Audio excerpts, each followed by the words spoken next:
L'actualité sociale et l'Assemblée générale cet après-midi des salariés des papeteries Condat en Dordogne. Le principal employeur privé du département pourrait supprimer près d'un cinquième de ses effectifs avec la fermeture d'une ligne de production. Une situation catastrophique, disent les syndicats qui ont fait part de leur colère aux élus locaux. Bruno Ardois, Nicolas Pressigou. 200 salariés des papeteries de Condat ont nagé cet après-midi, dont une partie d'entre eux ont débrayé pour l'occasion. Une réunion pour s'entendre confirmer que la ligne 6 de l'usine va s'arrêter définitivement. C'est tout un pan de l'entreprise qui disparaît. Résultat, 150 suppressions d'emplois. On ne comprend pas leur politique.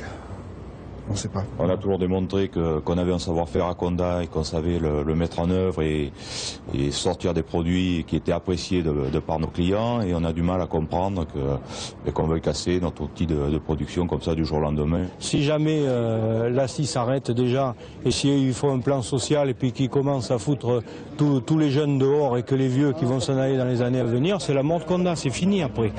Déjà, selon les syndicats, il n'y a plus de projet industriel à Condat, seulement de la stratégie financière. La papeterie succomberait au pillage par son propriétaire, un fonds de pension américain. Accepter l'arrêt de la ligne 6 sans se mobiliser, c'est voir à terme l'usine fermée et ses 656 salariés actuels poussés dehors. Tout seul, on n'arrivera peut-être pas à grand-chose. Il faut qu'on essaye de faire bouger les gens autour, les commerçants, peut-être les politiques qui viennent nous aider aussi. Mais bon, on ne peut pas rester immobile, se laisser détruire comme ça. Ouais. Moi, ça fait 35 ans, mes grands-parents y ont travaillé, mon père y a travaillé, moi j'y travaille, mon fils y est. Mais est-ce que lui, il fera 35 ans comme je fais? Ça, j'en suis loin d'en être sûr, vous voyez.